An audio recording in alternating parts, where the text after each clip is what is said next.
That is fantastic. I mean, I'm gonna have to pick your brain on a different time and just it's very inspirational because one of the things I want to do, as a trained historian, one of the things I've always wanted to do is sit down and do a podcast focused on the twists and turns of history and how the one little thing, whether you call it fate, whether you call it stars in their courses, which Shelby Foote stole the best title for a book ever, if you want to Yeah. write a book like I want to write. Um, but that twist of faith, God's intervention, whatever you want to call it, Mhm. where if it goes one other direction, Yeah. everything changes. The entire history timeline of history changes.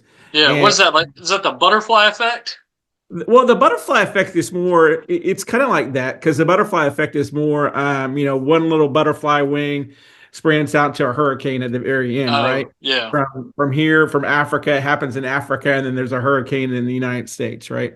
That's kind of Wow. like the butterfly effect and Okay. ripples. I think this one's more like another one, ripples of time, where one little ripple of time affects the rest of the timeline. Um, Interesting. there's a lot of interesting things out there. My background was in Civil War history, and I did. In fact, when I met Leah and was in Alabama, I did my master's degree in Alabama. So I had to pick a topic that was local to Alabama, and I did mine on Reconstruction and why African Yeah. Americans stayed in the South after the Civil War, after Okay. slavery. And so it was I didn't have a lot of time to do the topic. So I'm hoping to go back sometime and do more research on it. There's been since a book on Reconstruction in Alabama, but I wouldn't mind me more focused on Hmm. and updated on the historical facts we have now. But I got two Yeah. kids, other I priorities get right it. now. So I get it. I've just got one. He's 5, yeah, but I get it because I'm in the middle of writing another book right now, and I feel like I've been in the middle of it for 2.5 years or something like that. And I'm like, because it's research intensive, and then I've done most of the historical research, and now it's just trying to talk to people on the phone and and interviews, and then I've backlogged on interviews that are transcribed, and I've just got to write it, and I'm like, oh my gosh, it's taking way too long. I really want to wrap it up this year, um, but man, it's yeah, you understand, yeah, I'd love historical to get stuff.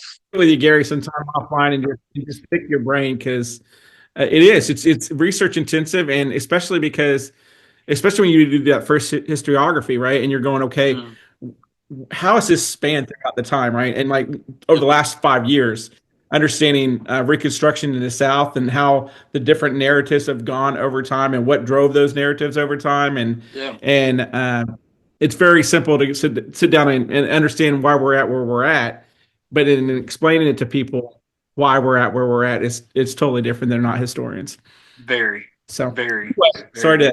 to jump off on a tangent. Historians No, they'll go I this could. way, I've been they'll go trying this to get way. like most of these podcasts. Like I tell everybody this, most of these podcasts have just like the niche that I've kind of fallen into is like high school sports and high school football. Like I've known a lot of coaches for a long time covering the game, and so I'm like 95 to 98% of these end up a coach or a Yeah. player or whatever. And I'm like, I need to get more, like, because people will tell me like you need to have more history people on, and I'm like, well, I believe me, I try, but a lot of them either don't respond or they're like, I have, like, honestly, they're like, I have to use a computer. I don't know how to do that because they're all a lot older, Yeah. and they're like, I Yeah. don't know how to do that. Can we just talk on the phone? And I'm just, It doesn't work that way. it doesn't work that way. Yeah. I'm like, We should look into collaborating together. I'd love to do that. I love that'd talking be history. awesome. And my wife, when I start to talk history, my wife goes, Same. I just fell asleep. It's like there's two things I'm passionate about in life. One is service, public service, and the other one is history. And I think the Yeah. one drives the other. Oh, So yeah. Yeah, yeah, there's no doubt about that. That's well said. You want to dive into this thing? let's do it. Let's do it. I'm looking forward to it. Thanks for I'm reaching out to me, by the way. Yeah, no, I'm excited to do it. I'm tempted to keep that first little bit in this, just so there's some Sure, history back and forth for sure, people. sure, Well, let's talk about city council. I'm sure. record. recording several of these with folks who are running, especially the people who are running for the first time or not incumbents. I'll Mhm. reach out to the two incumbents, Jamie and Alan, soon. But why was now the time for you, Jim? Why did you decide to? When did you decide to? Well, since I was little, I've been involved in public service of some type, or wanted to be involved in public service. My mom, I think that a lot of that comes from my mom. She was raised in the South in Louisiana, and she grew up with a strong sense of Huey P. Long and how government can change things, and how being involved is very important. And then, of course, being a historian and loving reading all the stories of the past and how the founders have created our country, it's still even more of a desire to know that our government only works when our people work in the government. A government for the people, by the people, is only successful if the people care about learning about their government, volunteering in their government, and becoming active, no matter what stage of life they are. Because I've had a lot of folks that have approached me and said, you got two young kids at home. Is this the time for this challenge? And I said, no matter what challenge we've ever faced in America, it it doesn't come at a point in time when it's the best point in time, and you don't step up to the plate just because everything is perfect, right? I think Thomas Paine called those sunshine patriots that are only present when everything is great and hunky dory, not when things are not great and hunky dory, right? And Right. so a considerable part of my life has been standing in the breach, for lack of a better word, when we needed someone to stand in the breach. As I said on my website, you'll see that I went in the army about over 20, almost 29 years ago. I never Wow. thought I would serve 21 years. I remember the smell of the coffee and the mop and glow on the floor. And I was like, I don't know how anybody could do this for 20 years. September 11th changed that for me. And I felt like it was my duty to stay until my country no longer needed me. And my country didn't need me any longer after 21 years. And we retired. And I fortunately had a lot of good experiences in the military and learned a lot of lessons about planning, strategy, learned a lot about government contracts, working with government employees, I bet. and managing government contracts, which is the fun part. The fun part is people would think it's in the negotiation piece. No, the management piece of it, where people are late on their projects and trying to get them to do what they said they were going to do in the first place, is the fun part of it. So I wanted to leverage those skills here in my adopted hometown of Trussville. When I met Leah almost 9 years ago, I knew the second I came here that this is where I wanted to be. And her father's request of me was that she come back home. And I knew that was going to prove pretty easy to do because I wanted to live in the South, and Trussville is a great place to live and retire. Absolutely. What was the process of making the decision like? Like, was it something that you wrestled with at all, or was it like, hey, now's the time, I'm full in? Well, it's been a great process because it's not a process I thought would happen. I always Yeah. thought that I would come out of the army and I would go run for office. And as they say, man plans and God laughs. And I met Leah, and that brought me here as opposed to going back home to Illinois. And it's been a great opportunity, a great learning experience about how, well, which is what I've had over my entire career of being and living in different places, how people of different areas that confront the same problems we all confront, congestion, and how we're going to live together, and what kind of Yeah. building structures we're going to have, what kind of city, what kind of government we're going to have. Mm. And so for me, it was, I didn't think it would be a struggle, but when it came to me making the decision, I just had to pray about it a lot. Yeah. And I've always believed that this is a direction God wanted my life to go, because He's put that warrior's heart in me, and that servant's heart in me, servant leader's heart in me, and I always felt like this is a direction. So I just had to pray a lot to God and say, "Is this really where you want me to go, or do you want me to do something else?" You know. And through prayer and talking to my wife and talking to their family, it was like a 2 year process of saying, "This is the direction I want to head." And it just seems like um, God answered those prayers and said, "Okay, I'm going to be there." There is a pastor, I think it's Pastor Tyler, and he's in Calvary Chapel, and he gives a really powerful sermon. I put it on my Facebook page, really powerful sermon on Joshua, and he talks about how the Israelites are going into their promised land, and God, although God has promised them Canaan, He's not going to swing the sword for them, and Pastor Tyler emphasizes, you've got to swing the sword. And it came at an opportune time for me because I was really listening to that and praying to God and deciding whether I was going to take that step or not. And that really struck home to me, and I made it a hashtag on my Facebook, swing the sword. You got to swing the sword. God is going to help you, but you got to do the work.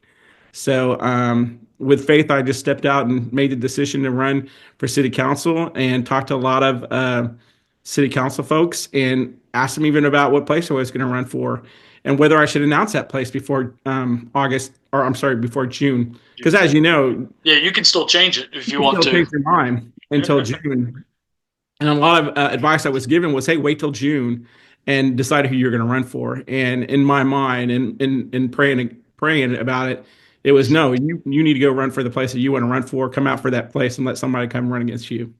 Yeah. Well, I think that's what happened the last election. I forget, it was like the day of or something, and I forget which people that are on the council now, like they had like initially they were going in with like the same place, and then like maybe one of them was, I don't remember, open or I don't remember exactly, but basically one of them was like, I'm going to switch to this one, you stay in that one, and it was like a day of thing, when you have to go officially turn in your papers and all that in June. But did you say you grew up in Illinois then? I grew up in Illinois.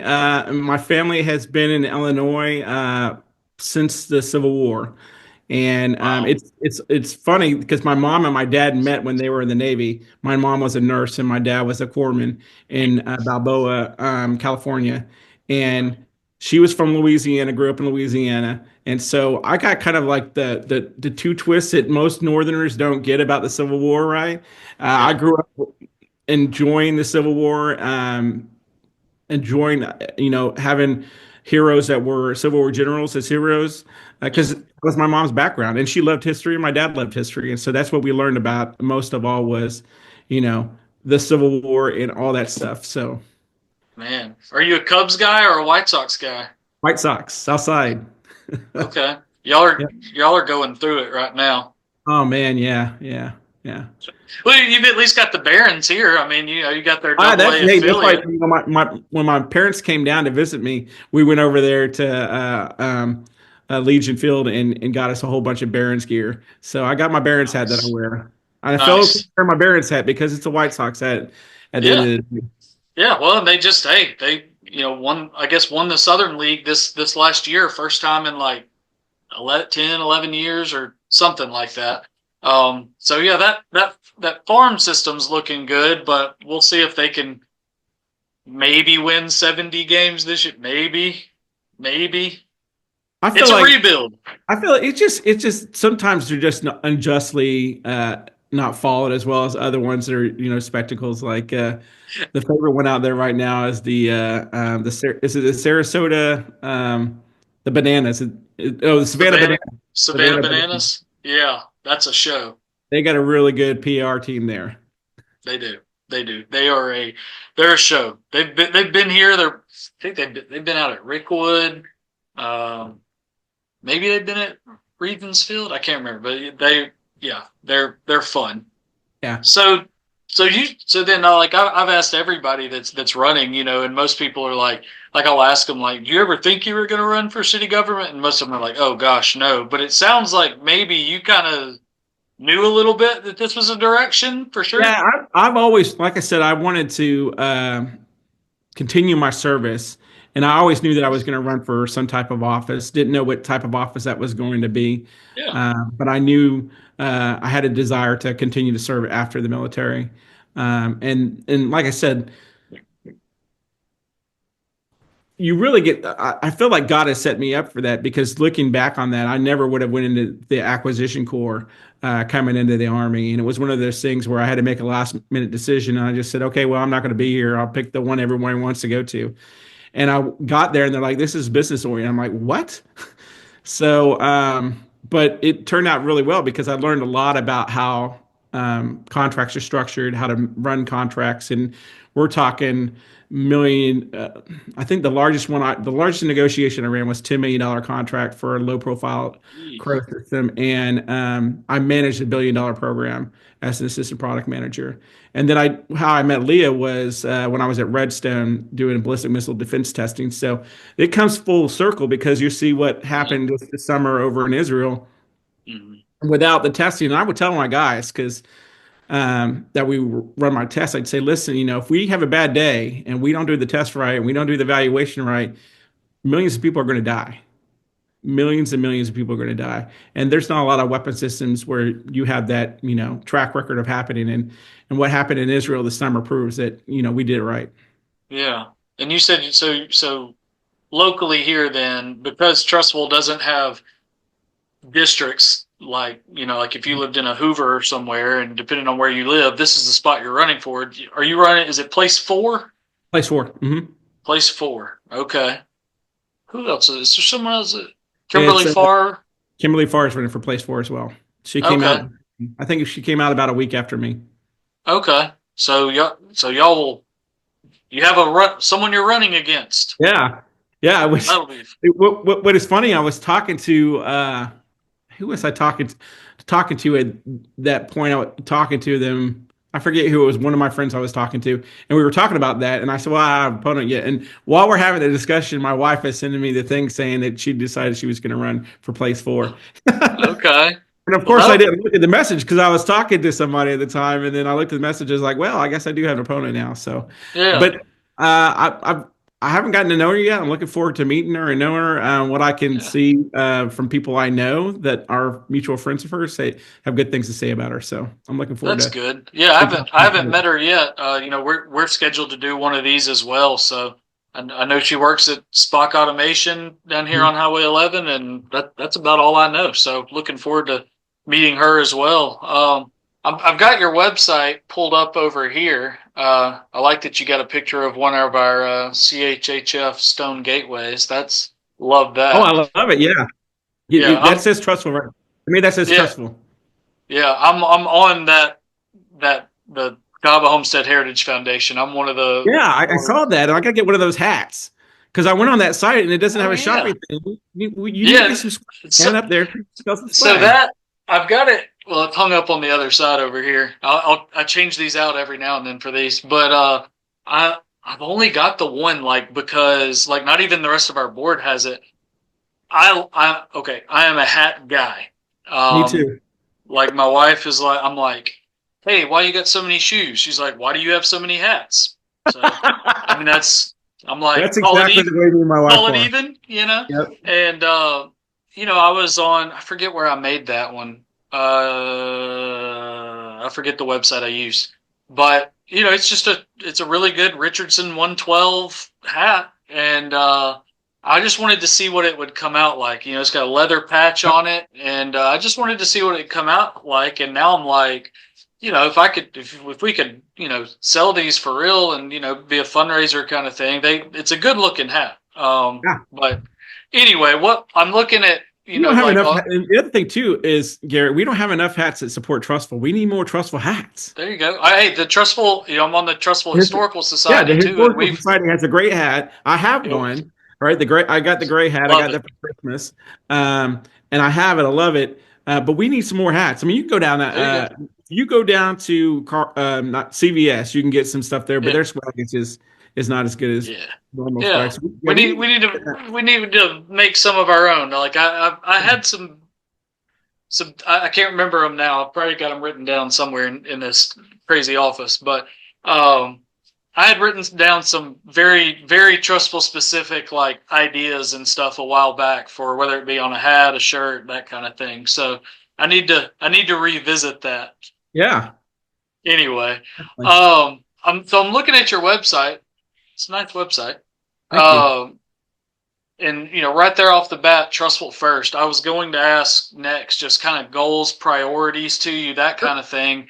It looks like this list of 6 things is probably what you would say. Yep, those are my priorities. Those are the what you say is my platform. Trussville first is the biggest reason why I'm running. And it probably sounds like it's a hint to America first kind of thing. But to me, it speaks the same thing. When we're making decisions in the city council, they should be made based on how it affects the citizens that live here today and how it affects the businesses that live here today. Um, that is the big one of the biggest reasons why I'm running. I think we've lost that mentality, and I want to bring that back to the city council. I want to make sure that citizens in trust will have a champion for them on city council that is going to use that as a baseline for every decision I make. I know that other people think that you're not supposed to bring in your own opinion when you make decisions. You're supposed to do what's best for the city. Well, to me, what's best for the city is what's best for the citizens, because they make up the city. They're the ones that invested in it before everybody else wanted to invest in it. And I think that's a paradigm that we continue to stay in that paradigm where we're hoping people come build a home here, and we're hoping people want to come build a business here. We're past that stage. That paradigm is gone. We should be jumping back into the new paradigm where we are right now, where people do want to build homes here and they do want to build their business here because of the money that's coming to Trustful. And so I think we really got to shift our mindset to, okay, what is going to benefit the citizens of Trustful first, and what is going to benefit the businesses that are here already here first. I like it. So yeah, so I'll probably show this on the screen Sure. too, but those 6 things: balance growth where our citizens come first. Mhm. Balanced growth is always balanced growth, managed growth, pacing the growth, whatever you want to say. There's a word, and then growth. That is big for Well, anybody who runs. being a historian, that progress is always a hard word for historians because I hate the sometimes word progress. we see the word progress not as a bad thing, but Right.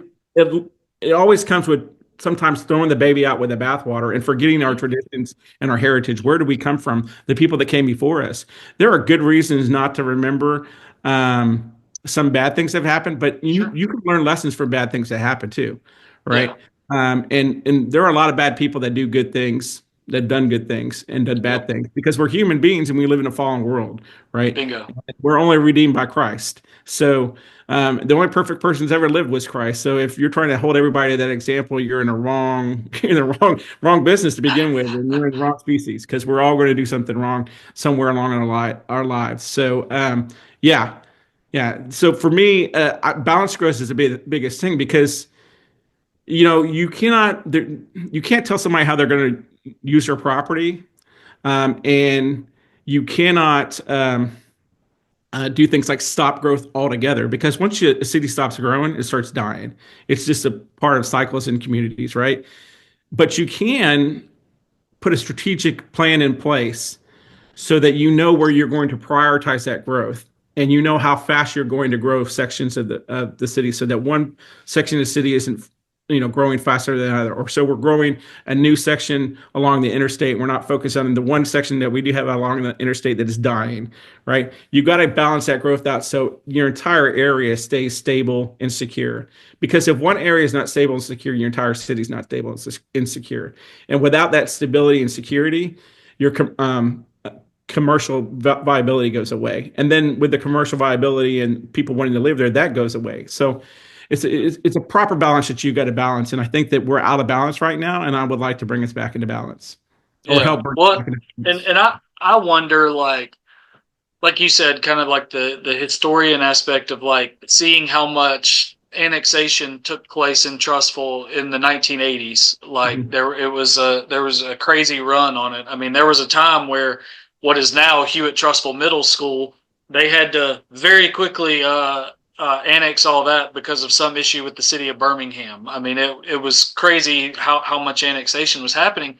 But like Trustful very much is, I kind of look at Trustful now kind of how Mountain Brook is. Like, and I'm not, this isn't, there have been people in the past that are like, oh, we got to do what Mountain Brook does because they're so great. That's not what I'm saying. What I'm saying is like Mountain Brook is so like landlocked, like all the other cities, like they're Yes. they're right up to their borders, right? Mhm. And Trustful, like, balanced growth and growth and growth. That's been the thing for a few decades now. But like it feels like Trustful is getting so close to kind of maxing out. Yeah. I mean, like I mean, I'm down here on the north end of the city where it feels like almost everybody is these days. Mhm. And it seems like all you've really got left to build out, like whether it be, large scale commercial or large scale residential, is Deerfoot Parkway. Yep. I mean, Yep. that feels like kind of the last And we're big. running out of that real estate as quickly as possible too, because we do have two new real estate ventures going on right there on both sides of Husky Parkway, which is crazy because back in 2006 when we did the 2040 plan, we looked and said we need a corridor, an education corridor that we can center and anchor on for our community so that we're producing the education that we wanted to produce and we are producing right now. And we've given away, and well, we didn't give it away, but those opportunities have now passed us by where we could utilize those two sections to build on. And we're losing another opportunity over with Tapestry Village. It's going to be built over by Martin Wilson Road off a service road. Why we're not using that property to build a new middle school, which is what we really need, is beyond me. But I know that there was a lot of thought that went into that process, that they took a year to make that decision. It wasn't a quick decision, but I think we could make different decisions. And if I were on council, I would probably would have went a different way. Yeah. What are like that's the first I've heard that about like I know all the issues that from the last year with the tax vote that failed, and some of the things that they were wanting to do at the middle school. That was my high school, so Yeah, well aware of that the was Leah's high school too. well aware of the size of that cafeteria and the need for all that. But I had not heard yet someone say a need for a new middle school. Is that something you believe? And maybe what are some other things that you maybe are kind of in your head that you're like, hey, maybe we could do this instead of that? Well, a lot of citizens I've talked to that's where they're amazed that we're going to build a new elementary school and we're not focused on anything but renovating the middle school. And it blows their mind, I think, in no small part to the fact that if the high school is growing and we have the largest elementary school in the state of Alabama, and our other two schools, one of our other schools is about maxed out and the other one is about 60%. They all go into middle school. So why are we not building a new middle school and then doing the same great thing that we did with Kaaba and reinventing the middle school that is today into an elementary school? And if that can contain the growth we have right now in the city, then it should have no problem containing a new elementary school. And I'm sure that I believe that they probably thought about that. I'm not sure. I wasn't in any of those discussions, but I don't know why that wouldn't be what we're focusing on. Yeah. I was just curious because I had not heard that yet, and I didn't like I talked to Dr. Martin like on one of these early on where we talked about this What a is great pre guy. wait. Dr. Martin's an Oh, awesome he's guy. yeah, and he walked into a Fantastic. situation that Yeah. not a lot of people would want to walk into, where you're kind of the outsider. You're not from here. You're coming from another school system. You're taking over at a time with there were issues with the previous superintendent and how things kind of went. And so it's like you've already kind of got to steady the ship, and then you're the new guy that literally has to come in and be like, "Hey, need y'all's money." That Yeah. nobody wants to do that, and I think he did a good job. I think the people just, I don't think anybody.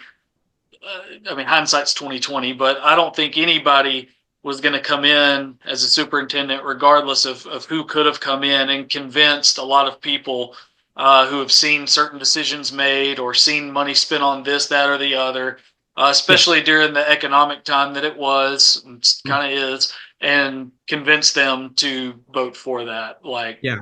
I just, hindsight's 2020, but it No, seems and like that was not he going to he happen. did a great job being as transparent as possible.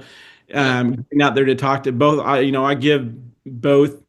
After that vote didn't pass, I reached out to both him and Mayor Choate and said, thank you very much for your leadership because they did everything they could do to get out and make sure everyone was aware Yeah. of what was going to transpire. And so I don't think that if you didn't know about the tax, it was because you didn't want to know about the tax. They did everything. They Yes. would come to your home and sit down in your home and tell you about the tax. And Yeah. I'm sure if you would have asked, because they were that supportive of it, and they did a really good job as leaders to try to push the tax through because they thought that was what would be best for the school system.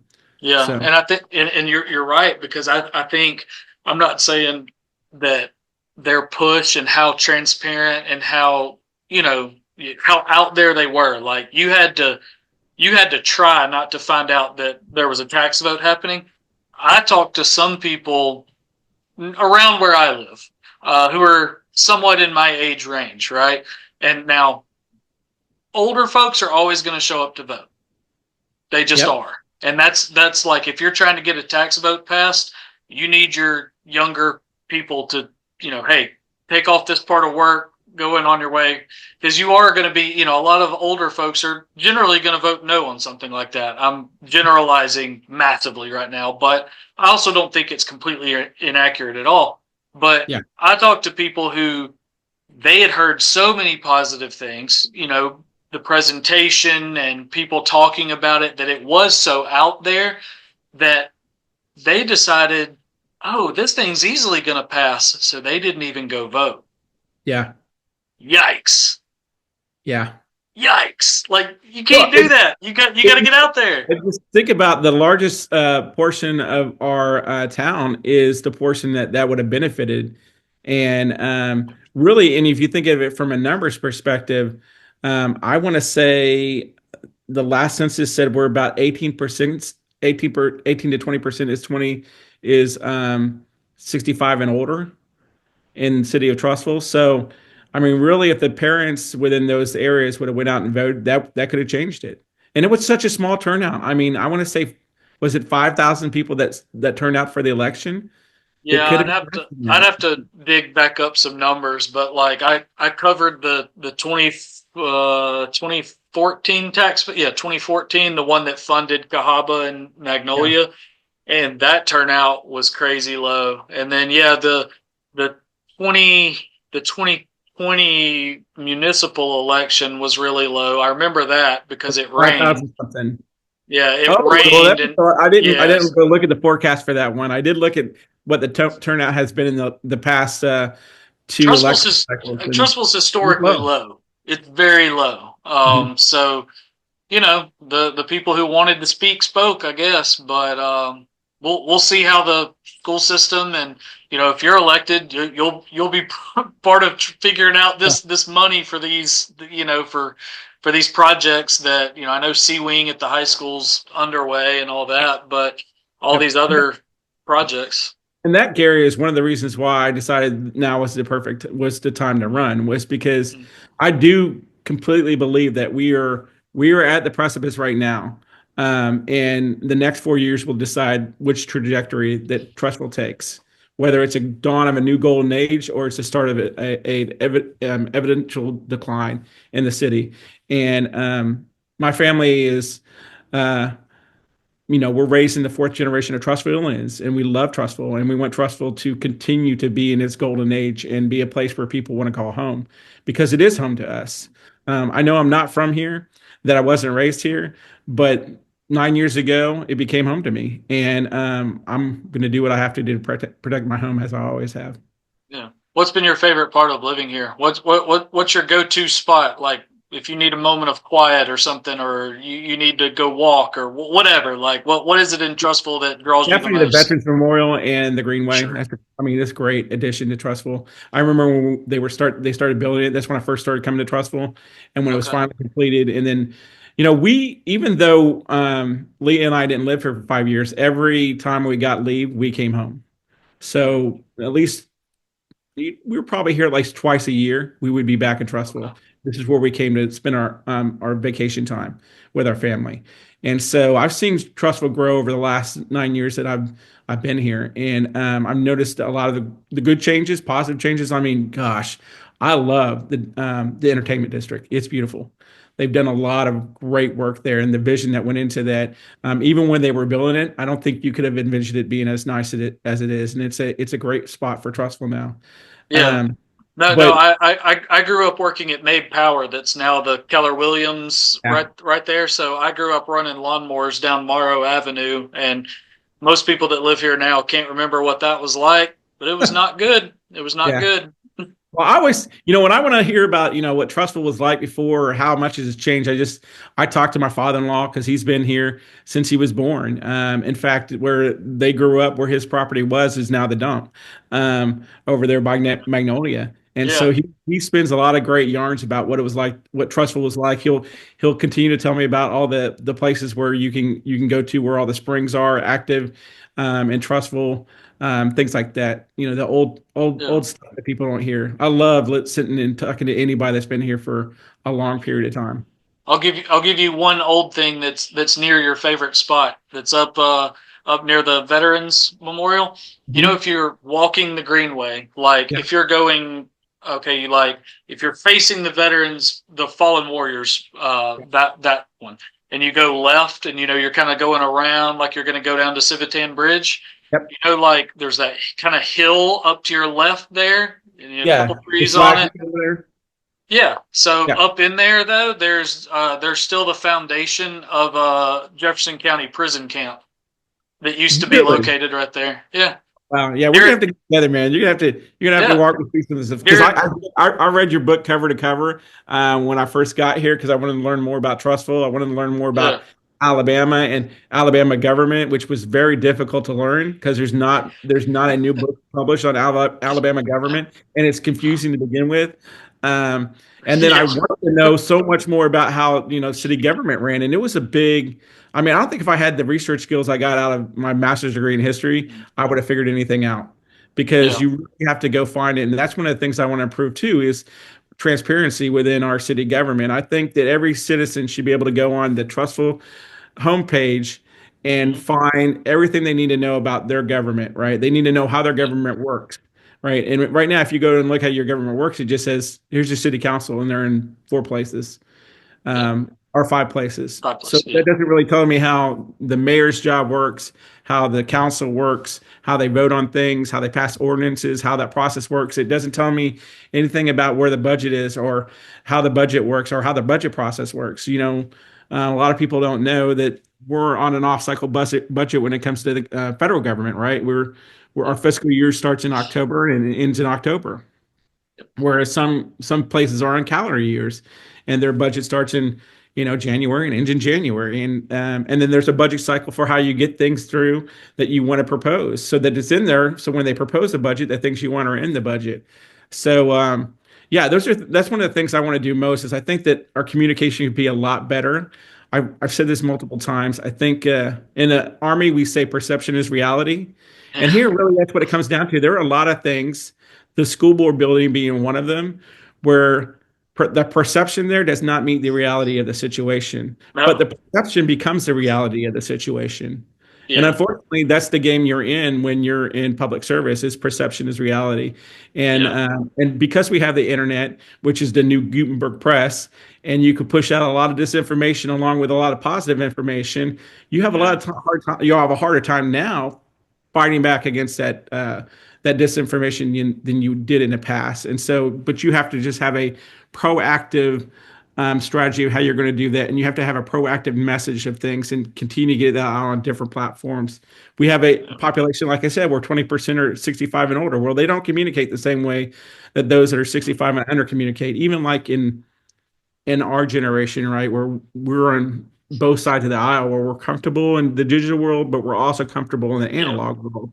yeah, Uh, some people are not comfortable in the digital world at all. I have a 90-year-old grandma that is comfortable in the digital world, but I also have an 80-year-old grandma that's not comfortable in yeah. the digital world. So, No, like with our CHHF stuff, that's very much just like the Cahaba project, but like if we have an event or something, or we're wanting everybody in that historic district to know something, yeah, we'll push out, an email list. I run all the website and social media. I'll blast it all over that.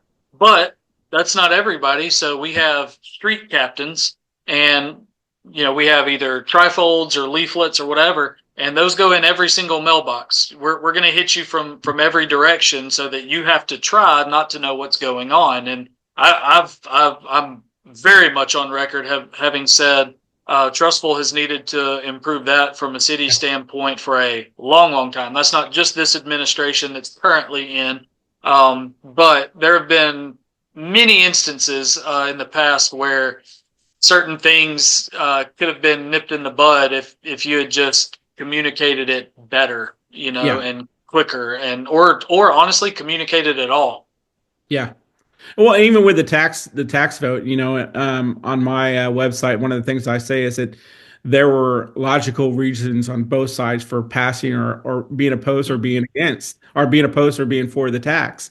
But those that were opposed, a lot of it had to do with the fact that there was perception problem about some of the buildings that were going up around the school and where the funding came for those buildings. And so, if that perception would have been handled a little bit better, then I think that some of that ground could have been covered. Now everything gets to how much in a democracy, and I hate to say democracy because we're not a true democracy. We're a democratic republic, and Yeah. so in a republic-sized form government, you get passed things get passed by how many people vote for them, and so you really got to understand who your audience is and get out the vote to those folks that are going to come out and vote, and then get people to be inspired to come out and vote. Absolutely. I keep looking back at your website and stuff here. You put a lot of time into this. Yes, sir. Yeah, I wanted to make sure when we came out of the box, we came out running a full-fledged campaign. I wanted to be first, and I wanted to make sure that we were running a full-fledged campaign where people were communicated to. So we're on all the socials. And I say it's my group and me. We're on all the socials that you can get on. And we're becoming more active on Facebook now than we were, and having to learn those platforms more than I've used them in the past, because I haven't used them as much in the past. But I realized that's the way we communicate to I have to communicate to my voters. And then when I'm on city council, that's how I'm going to have to communicate to the public, and it's my job to do that. But it's also my job as a councilman to make sure that the government is doing that. Ben does a great job of Mm-hmm. posting things so that of Yep. communicating with the public that are on Facebook and letting them know what's coming up in the agenda stuff. But that shouldn't be Ben's job. That should be the government's job. The agenda should be posted a week out, and Mm-hmm. it shouldn't be jargon. It should be something that any fifth grade citizen of this town can look at and understand what the city council is going to talk about that night and how important it is. Because I think a lot of times we put out an agenda and it becomes jargon. We're going to talk about this ordinance. Well, that ordinance may be, hey, let's give some money people a tax incentive to build in Trussville. Well, maybe I'm not for that tax incentive, right? Maybe I'm for Yeah. giving a tax incentive to the people that are here in Trussville, and I'd like to know what that's going to be about. So it tells me, it inspires me to get out to that city council meeting and be involved. Yeah, just to play, not devil's advocate, but to play that other side, because I totally agree about getting things out sooner. Like I think Dan, the city clerk, does a good job of Yes. of Yep. of, of, of sending things up. When I'm with Dan, all we talk about is baseball. He'll send me the agenda or whatever, and I might ask for an ordinance or a copy of this or that. But ultimately, we talk about if my Braves can stay healthy and if his Reds are ever going to make the playoffs ever again. No, never. Just a subtle They're shot there never at going to. Dan's Reds. But Hershey like Pete Rose. hey, Hershey Pete I Rose. just like I know they post the agenda and it goes out to an email list, and I've got this documented somewhere in a story that I wrote about pickleball courts. I still get that. You're the one who wrote that pickleball story when they were going. Just can I live it down? Like let's move on. There's a nice pickleball facility where it needs to be now. Job's done. But it was back when that happened, like 3 years ago or something like that. And some of the timing of different things that were on the agenda, some things that weren't on the agenda, some of the things that were phrased a certain way, I had my doubts about how it was put together. I'll just say it like that. And I said it in the story. People can read it. But I wasn't making a claim against anybody. I wasn't saying you did this or you did that. I just basically referenced the way it was. The timing of it compared to how things usually happen was weird. And Yeah.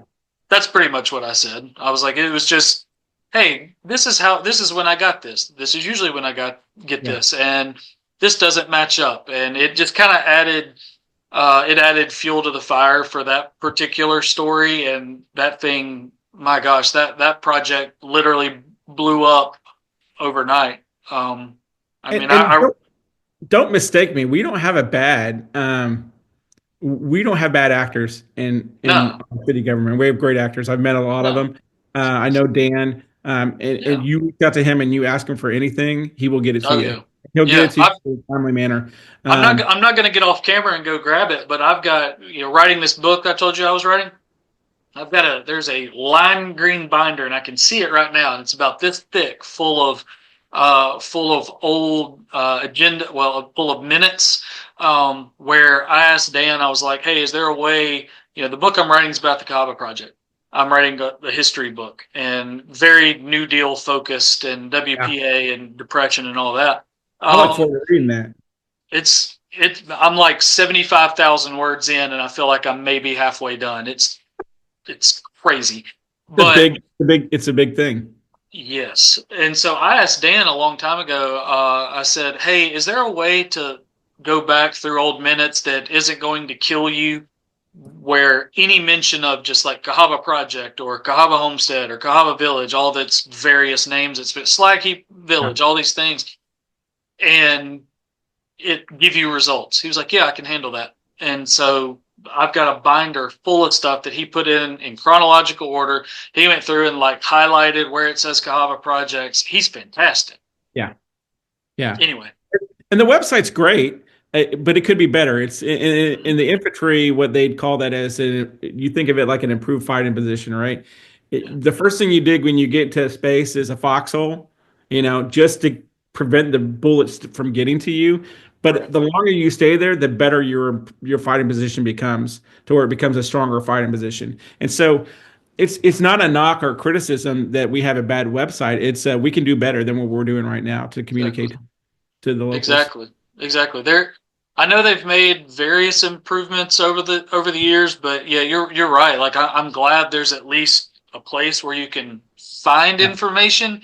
It's maybe not the easiest to navigate, or that kind of thing, but I totally agree. Just a kind of an overhaul in a way, put things in a different place, add a little bit more, like like kind of that instruction you were talking about, just information about, here's what the, not just, it doesn't just say this, but here's what this is, an explanation. And hey, you cut down on Facebook rumors and stuff like that, and the crazy posts and what's happening in Trussville. You'll get elected. Yep. Well, let's anything else you want to talk about? We can wrap this thing up. We can talk about whatever you want to talk about. I got plenty of time. Yeah. So whatever you want to talk about. Well, let's wrap this thing up. We'll do another one of these for sure. Yeah, We'll do one of definitely. these. We'll do one of these and just talk Trussville history. Definitely. I'd love to do that. We'll both get to bore people. Yeah. No, I do I've been doing I guess it's 2 years now. I've done with the Leadership Hewitt Trussville, the one at the high school, not the Adult Leadership Trussville, although that one might happen. But I've done a 2 hour like bus tour around Trussville. Like we get on the cheese wagon at Heritage Hall, and I mapped out, not everywhere, but they give me a microphone, and I've got all these notes. And what I did is I put it on one of my websites as like kind of like a blog post, basically, Yeah. but you can follow it as if like it's in order of what the trip is. Yeah. So I'll be like talking and kind of giving you, some quick hitters, about this place or that person or whatever. And I print these QR codes, since everybody's got one of these. Yep. And when they get on the bus, they get the QR code. When they sit down, they scan the QR code. It takes them to that article. I mean, for lack of it's literally just a long history. And that way, while we're on the trip and I'm talking, you can kind of follow along. And I've got old photos that are embedded with it. Like, hey, like the first stop on the trip is actually Faith Community Fellowship's parking lot. Yep. because that entire area was going to be back in 1927 was going to be that wasn't Trussville yet. Trussville was way south down the road. Hmm. But at the time, they were going to build a new city, and it was going to be called Mason-Dixon City. Really? And this place was billed as the Hollywood of the Southeast. There Yeah. were going to be houses. They were going to build literally a town, build stores, golf course. But the biggest thing was the big thing that everything was going to kind of encircle was movie production studios. And the lake, I still can't match it up exactly, but in my mind it has to be the lake that's in Stockton.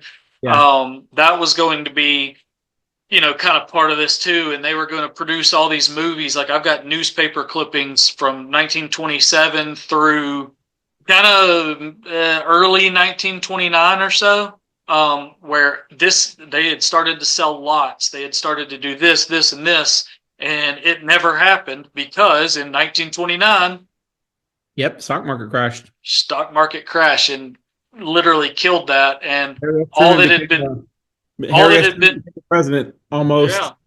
all Well, that had really I been, think he became the president because that took him away from actually building his empire in clothing and sales, yeah, and took him down the road to become a senator from Missouri, which then led him to be wow. the president of the United States and drop the A bomb on Japan. Yep. Yep. And all that had Yeah. been really, really built, like they had poured like gutters or something for roads, and they had built the for lack of a better term, the leasing office essentially, like the office for Yeah. the entire The land thing. management office. Yeah, and yes, and that building ended up becoming Fred and Jean's Tavern, which ended up just just one of the many honky tonks that were along Highway 11 from this way all the way to Roebuck, basically. So I like to take people there first to basically be like, yes, you've got Amorex now. Yes, you've got the industrial park. You've got Stockton, Carrington, the churches, and all that. But this could have been Hollywood of the Southeast, and I Yep. just like to take them there because it's such like nobody knows that really. They're starting to the more I talk about it, and they're like, "Whoa!" And then then I take them to the prison camp, and all the kids love. They take selfies because I tell them, "Hey, when you get back to school, tell everybody you went to prison today." And then we hit all the places that everybody knows. Awesome. We go to the cemetery. We drive by Queenstown Lake because it has a really cool history and not a lot of people go out there since it is private land now, or has been since like the 60s. But and we just kind of make a loop around Trussville. We go to the Civil War marker, talk about the Civil War and burning down the storehouse. That's where the Cahaba building Yeah, is we now got to and all talk about that. that sometime because I did a lot of research into that, and we'll have to talk as historians sometime about the Yeah, research I uncovered from that. I yeah, got a trip down to Montgomery to do yet, but I'm one of the only really historical nerds that have the complete set of the official War of the Rebellion, records of the rebellion. We've got the complete set. And so I was doing wow, some research when my brother-in-law bought Dr. Pound's property about that house there for him. yeah, And because there was a rumor that, the Yankees had been there and they had slept there and camped there overnight. And so he's like, I want you to see if you can find this out. And so I had to did a lot of research, never found anything that, said that was true. But I found a yeah. lot of things that led me to believe from the official war of the rebellion that some other things aren't true. Interesting. Yeah, we'll have to do one of the like I did one of these with Brandon Herring. That's the strength and conditioning coach at the high school. And like I had done one of these a previous type of podcast in the past where we just talk strength and conditioning and weightlifting and nutrition and his day job stuff. Yeah. But you would love him. He is a big like history Civil War buff, and we did one of these, and we talked about the Civil War for like an hour and a half. Like it's like an hour and a half podcast, and not a lot of people tuned in because I was basically like, hey, talking to the football team strength and conditioning guy, but we're literally just talking about Rebel Yell. We're Yeah. literally just talking about Grant, like that. Like that was it. We're talking about Elias Davis. Like I talked a lot about that. It is just a back and forth history thing. Yeah.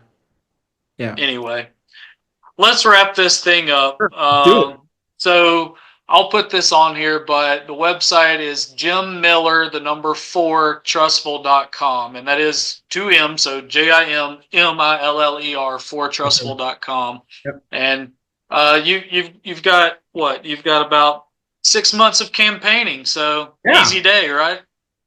Well, I mean, the sooner you get out, the better, because especially if people don't know who you are, you got to get your name out there and let people know who you are and let them know where you stand and give them a chance to decide whether you're the best person for the job or not.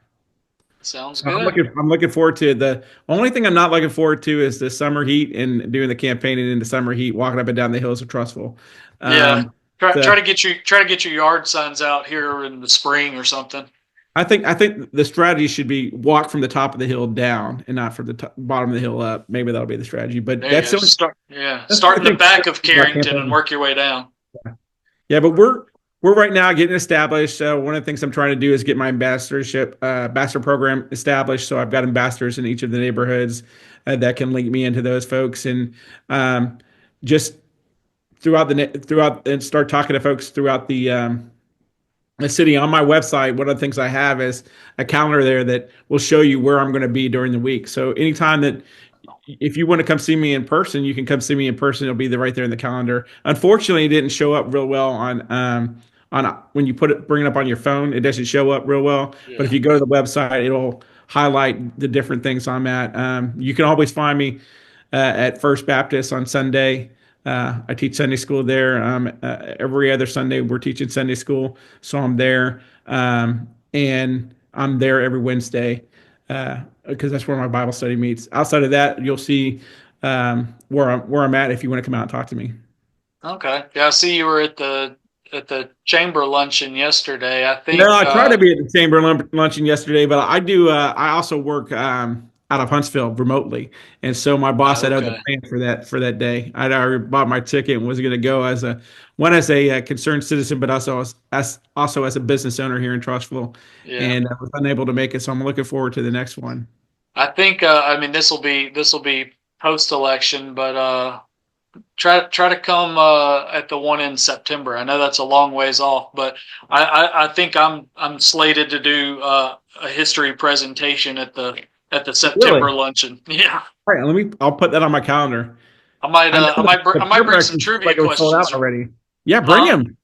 I said it. I was looking and I thought that the prayer breakfast was sold out already. Um, Okay. but yeah, I mean, I'll take a look at that. Definitely be there because I love Yeah. history. It'll be fun. Maybe I'll try to bring. I've got. I mean, that's 7 months away, but I'll try to bring some. If I can get our historical society to donate some stuff. Maybe I'll bring some giveaway stuff for people who get some trivia questions right. I'm gonna make them hard now. Yeah, I'm not trying to embarrass people or whatever because not. I'm on the historical board. I have to learn this stuff, but yeah, I want to make them hard because I want people to learn something they didn't know. yep. That's how you Anyway, learn. well, it was great. It was great to meet you and talk to you, Jim. And Here, I'd like to come on as often as you want me to come on. Just let me know.